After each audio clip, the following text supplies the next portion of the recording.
RTGA, mieux qu'une chaîne, un monde.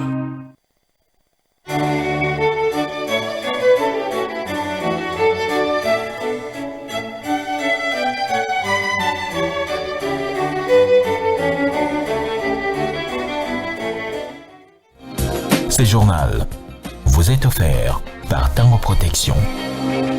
Illico Cash, ma banque mobile.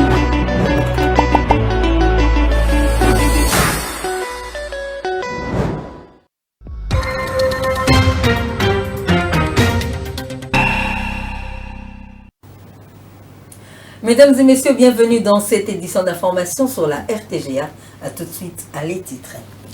Échange des vœux ce 18 janvier 2025 entre le chef de l'État congolais Félix Tshisekedi et les membres du corps diplomatique accrédité en RDC. Dans son mot, le chef de l'État a rassuré son engagement à promouvoir les valeurs de liberté et de respect des droits humains.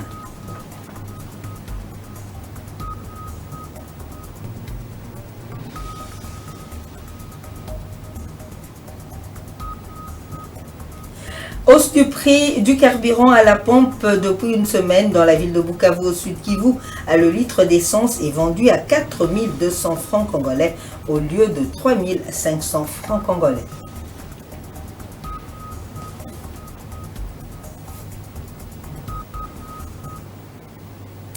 Merci de nous avoir choisis pour vous informer. Comme annoncé au sommaire, le chef de l'État Félix Tshisekedi demeure ferme et catégorique vis-à-vis du mouvement terroriste armé M23 soutenu par le Rwanda. Le dialogue avec ce mouvement est une ligne rouge à ne jamais franchir, quelle que soit la pression extérieure, a-t-il martelé ce samedi 18 janvier 2025 en face du corps diplomatique accrédité en RDC au cours d'un échange de vœux. La RDC a-t-il renchéri fait foi au processus de Luanda, mais de façon lucide et sincère pour la pacification de l'Est. Suivez le président congolais Félix Tshisekedi. L'an dernier, à la même période, nous nourrissions l'espoir d'un retour à la paix pour nos compatriotes des provinces de l'Est, éprouvés par des décennies de conflits armés. Dans cet esprit, mon pays s'était pleinement engagé dans la mise en œuvre de la feuille de route du processus de Luanda. Ce cadre de dialogue, conçu pour restaurer la confiance entre la République démocratique du Congo et le Rwanda, visant à désamorcer la crise sécuritaire et à prévenir une escalade régionale.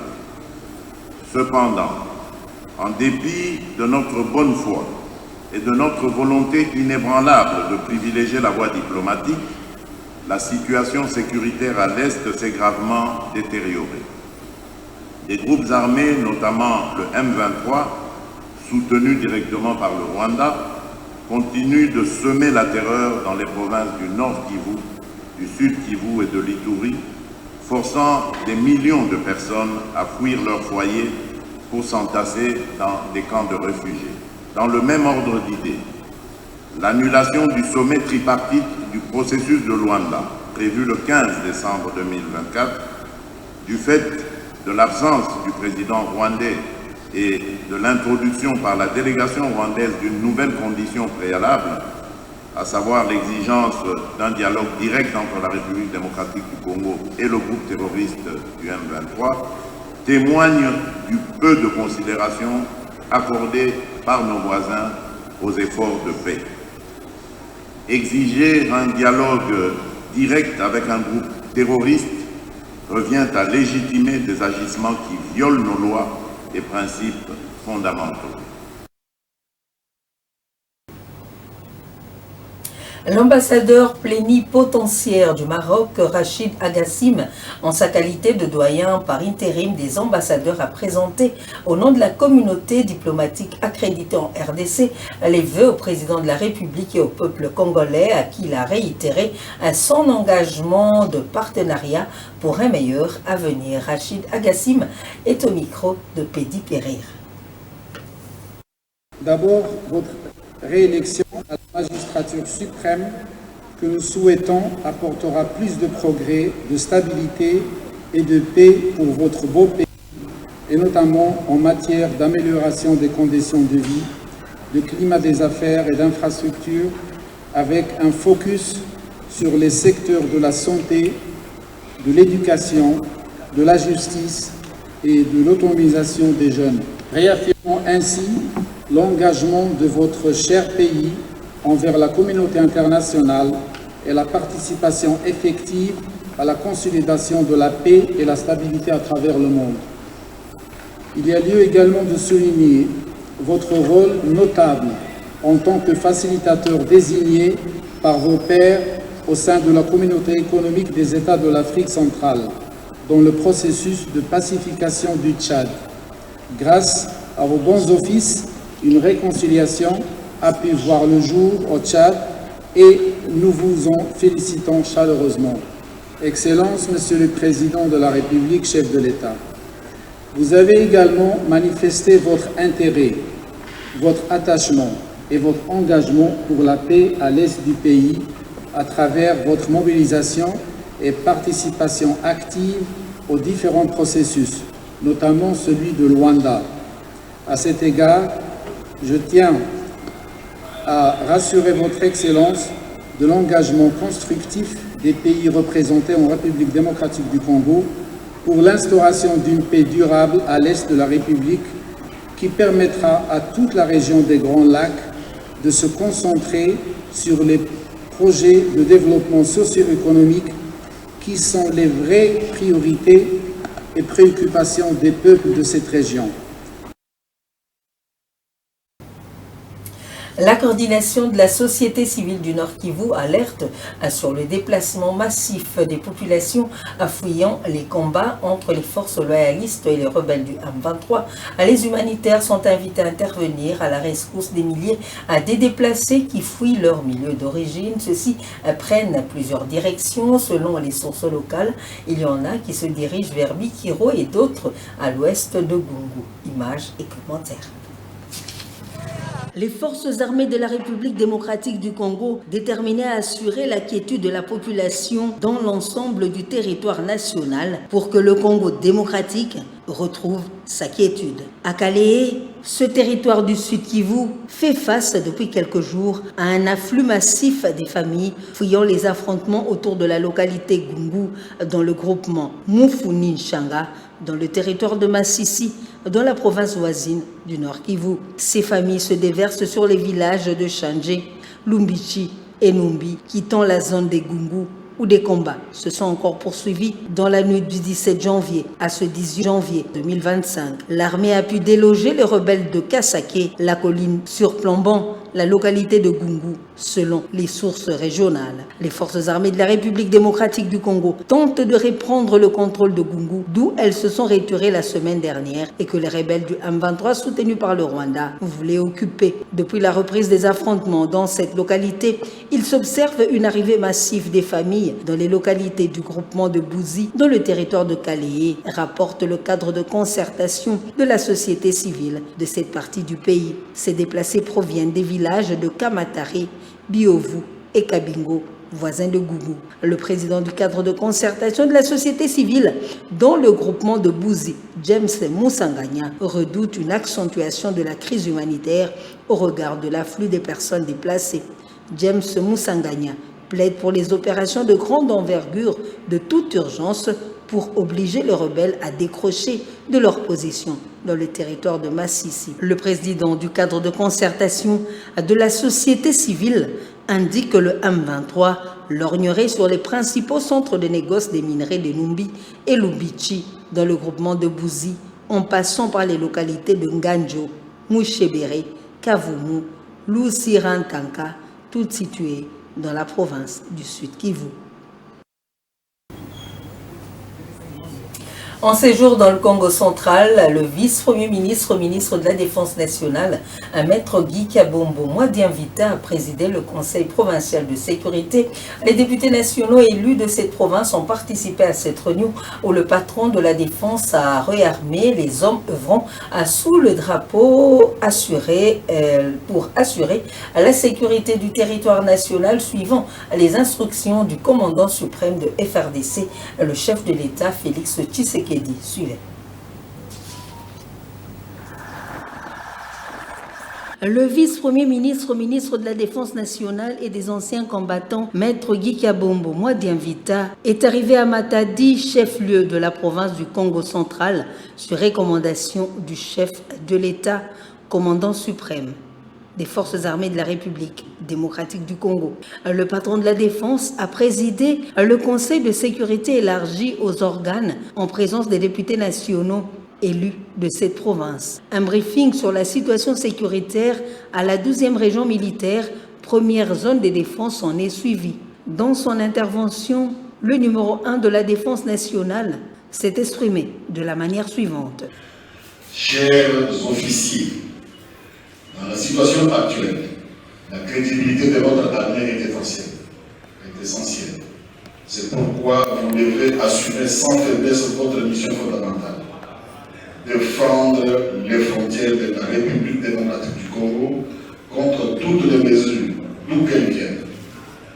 Vous devrez donc faire face aux menaces qui se présenteront dans tous les domaines des conflictualités. La mise en condition des FARDC étant au cœur de l'action du gouvernement souminois, Maître Guy Kabombo Mwadianvita a visité les camps Red Jaf, l'hôpital militaire de garnison de Matadi et le centre d'entraînement Tomba Gadio.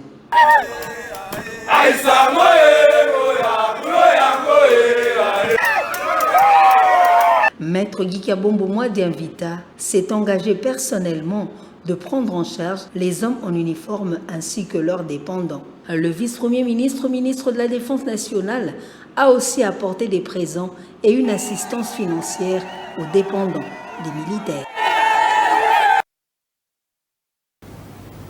Dans la province de l'Achopo, pour la participation au forum extraordinaire de la communauté Topoké sur la paix, l'unité et le développement, la ministre de l'Enseignement supérieur et universitaire, Marie-Thérèse Sombo, a échangé avec le caucus des députés provinciaux de l'Achopo. Les discussions ont tourné autour de la cohésion et la paix sociale selon la vision du chef de l'État Félix Tshisekedi. Marie-Thérèse Sombo a également abordé la question du système éducatif qu'elle veut performant et inclusif, basé sur l'amélioration des conditions sociales du personnel de l'ESU en RDC et de l'apprentissage des étudiants en général et ceux de l'Achopo en particulier. Les procédures disciplinaires ont été ouvertes par le ministre provincial de l'Éducation de Maïndombe, Justin Moulapi, contre les enseignants responsables des actes de vandalisme à Inongo. Dans sa province, le responsable syndical à l'origine de la manifestation est concerné par ces procédures. Il devra s'expliquer sur les dommages importants qui ont été enregistrés lors de la manifestation. Les enseignants ont dénoncé notamment le retard dans le paiement de leur salaire. Images et commentaires. Indigné après les actes de vandalisme survenus lors d'une manifestation d'enseignants à Inongo, le gouvernement provincial de Maïndombe a décidé de sanctionner les auteurs de ces actes. Ces enseignants ont saccagé des biens dans les locaux de la Caritas et de la Direction nationale de contrôle et de la paie des enseignants, DINACOPE. Des dommages importants ont été enregistrés, notamment la destruction de la quincaillerie, du panneau d'affichage et de la centrale photovoltaïque de la Caritas, ainsi que des infrastructures et équipements informatiques de la DINACOPE. Le ministre provincial de l'Éducation, Justin Moulapi, a annoncé l'ouverture des procédures disciplinaires contre les enseignants responsables de ces actes, à commencer par le responsable syndical ayant signé le mémorandum à l'origine de la manifestation. Il a précisé que ces mesures administratives viennent s'ajouter aux poursuites judiciaires déjà engagées par la DINACOPE contre les auteurs. Le ministre a également exprimé son regret face à la nature spontanée de cette manifestation, rappelant que tout acte de revendication doit se dérouler dans le respect des lois du pays. Depuis plus d'une semaine, les enseignants de Maïndombe, payés par la Caritas, dénoncent le retard dans le paiement de leur salaire de décembre. Ils accusent la Caritas de ne pas respecter un paiement mensuel et de les soumettre à un paiement bimensuel ou trimestriel. Cependant, le responsable local de la Caritas Inongo a précisé après la manifestation que la structure n'a pas encore reçu les fonds nécessaires de la part du gouvernement pour le paiement des enseignants, soulignant que la Caritas ne pouvait être tenue responsable de ce retard. La République démocratique du Congo doit accélérer l'exploitation de ses nappes pétrolières pour préserver ses intérêts économiques dans la partie est de la RDC. Ce plaidoyer est d'un expert du domaine de l'environnement qui déplore l'inaction de Kinshasa face à certains pays qui exploitent le pétrole dans la région. Cet environnementaliste Moïse Aliengere demande au gouvernement de planifier et commencer l'exploitation de ces nappes pétrolières du lac Albert en Ituri et du lac Kivu au nord Kivu. Images et commentaires. Un plaidoyer pour la République démocratique du Congo appelé à accélérer l'exploitation de ces nappes pétrolières partagées avec l'Ouganda et le Rwanda. L'appel est de Moïse Aliengera, chargé d'études au pôle juridique du ministère de l'Environnement et du Développement durable, qui a déploré l'inaction de la capitale congolaise face aux ambitions affichées par ses voisins. Moïse Aliengera cite l'exemple de l'Ouganda qui a déjà commencé à exploiter son pétrole dans le lac Albert, une étendue d'eau partagée avec le Congo démocratique. Depuis 2022, l'Ouganda a lancé la production de pétrole dans cette zone. Par ailleurs, le Rwanda prévoit de tirer profit de 13 blocs pétroliers récemment découverts dans le lac Kivu, renforçant ainsi ses ambitions dans le secteur des hydrocarbures. La République démocratique du Congo doit ouvrir l'œil. Surtout que, malgré les premières découvertes de pétrole dans la région qui remonte en 2006, il est à noter l'inaction, selon Moïse Aliengera, qui met en péril les intérêts économiques du pays. Ce compatriote congolais insiste également sur l'importance d'accélérer le processus d'adhésion de la RDC à la Convention sur la protection et l'utilisation des cours d'eau transfrontaliers et des lacs internationaux. Une adhésion, selon lui, qui permettra à la République démocratique du Congo de défendre ses droits et de résoudre d'éventuels litiges devant la Cour internationale de justice. Les opportunités sont offertes au pays par ses ressources et plusieurs défis continuent de freiner l'exploration et l'exploitation pétrolière en RDC. Ces obstacles incluent les problèmes de gouvernance, un manque d'infrastructures adaptées, des préoccupations environnementales. L'expert laisse entendre que la République démocratique du Congo est en retard par rapport à ses voisins et qu'il est urgent de rattraper ce retard pour garantir la souveraineté économique du pays. Le prix du litre à la pompe est revu à la hausse depuis une semaine dans la ville de Bukavu, chef-lieu de la province du Sud Kivu, et dans d'autres territoires. Le litre d'essence se négocie actuellement à 4 200 francs congolais aux stations-service au lieu de 3 500 francs congolais. Cette hausse est due à la rareté dans les points de ravitaillement. Cette situation a entraîné l'augmentation du coût de transport en commun. Kananga, chef-lieu de la province du Kasaï central et au Kasaï, 2 fillettes de 2 et 3 ans ont été violées à l'espace de 4 jours. La première par 3 garçons de 13 à 14 ans et la seconde par un homme d'une trentaine révolue. Nathalie Kambala Loussé, directrice pays de la structure Femmes Main dans la Main pour le développement intégral, qui dénonce ces cas de viol sur mineurs, invite la justice à organiser des procès publics afin de condamner ces bourreaux qui sont déjà maîtrisés. Suivez Nathalie Kambala Alouzé dans ses propos choisis pour vous par Soleil Ntumba Moufikia. Encore de viols, mon Dieu. Mon cœur saigne. Plusieurs alertes de viols. Des violences basées sur le genre. Surtout des viols sur mineurs. Que ce soit sur la ville de Kananga, que ce soit dans le territoire. Et le plus grave, il n'y a que 4 jours. Une fille de 3 ans, violée par un garçon de 16 à 17 ans. On a déjà arrêté ce garçon. Et dans nos territoires, ce mardi, une petite fille de 2 ans, violée par 3 garçons. Ils ont eu ce geste où ils ont vu quoi sur cette petite fille innocente qui jaillit dans le sang inutilement Parce que le père, le maire, les parents n'ont pas joué leur rôle. Ils n'ont pas pris leurs responsabilités. Nous dénonçons avec la dernière énergie ces actes ignobles, irresponsables, inadmissibles qui continuent à se commettre dans notre province. En cette année, nous lançons un message de mobilisation de toute la communauté, de lutter farouchement contre ces fléaux qui ternissent l'image de femmes et de filles, et surtout des petites filles ces derniers temps. Nous dénonçons sans peur que le présumé auteur soit référé en justice. C'est vraiment triste, inadmissible en ce début de l'année. Et moi, avec notre organisation, nous soutenons les audiences publiques, les procès publics en flagrance, que ces présumés auteurs répondent de leurs actes. Ils doivent être condamnés. Qu'on arrête alors le parent qui laisse les enfants en divagation pour détruire la vie des enfants là. Aujourd'hui, ces petites sont à l'hôpital. On ne sait même pas leur état de santé. Il se tiendra à partir du 5 juin 2025 une série de manifestations spirituelles, dont une conférence biblique pour les serviteurs de Dieu et une croisade évangélique qui seront animées par la prophétesse sud-coréenne Essoneli. Il sera question de démarrer une nouvelle saison pour l'église de la RDC. L'annonce a été faite par l'évêque Paul-David Olangui du ministère du combat spirituel.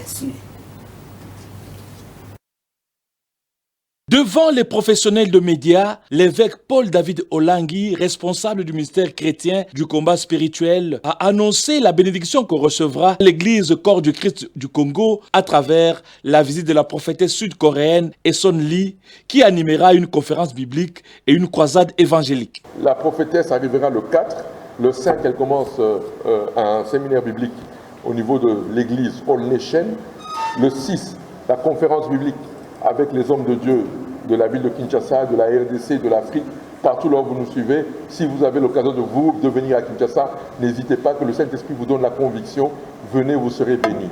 Donc ce sera le 6 juin 2025 au chapiteau du Palais du Peuple.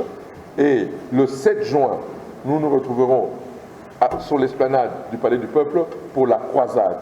Et le 8 juin, nous nous retrouvons ici à la Cité de Triomphe du ministère chrétien du combat spirituel pour l'adoration et pour la finale, comme on dit bien la finale, l'apothéose de tout son séjour en RDC. Et lorsque nous avons la grâce de recevoir des prophètes qui viennent d'ailleurs bénir avec une croisade, avec une conférence, avec des séminaires, les enfants de notre Seigneur, c'est une grâce. Et nous devons nous attacher à cette grâce pour dire que nous y serons. Nous allons tout faire pour sensibiliser, mobiliser, pour que tout le monde vienne assister à cette croisade et à cette conférence. L'heure de vérité a sonné pour nos ministères, a conclu l'évêque Paul-David Olangui. Et voici les grands titres qui ont marqué cette édition d'information. Échange des vœux ce 18 janvier 2025 entre le président congolais Félix Tshisekedi et les membres du corps diplomatique accrédité en RDC. Dans son mot, le chef de l'État a rassuré son engagement à promouvoir les valeurs de liberté et de respect des droits humains.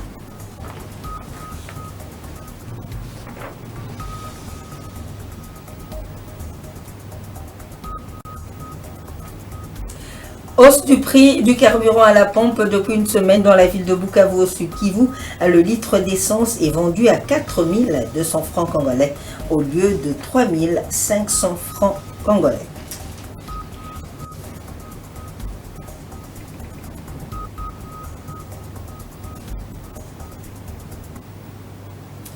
Dans la capitale congolaise, nous vous disons merci de nous avoir suivis et bonne suite de programmes sur la RTGA. Au revoir.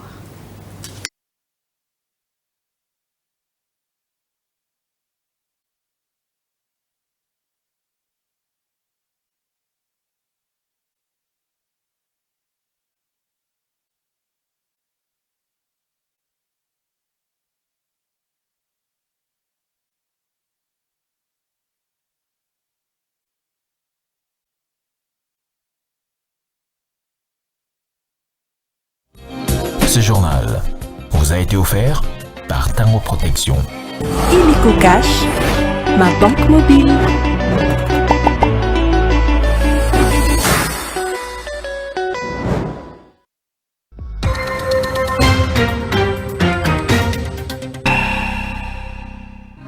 RTGA, mieux qu'une chaîne, un monde. RTGA, mieux qu'une chaîne, un monde.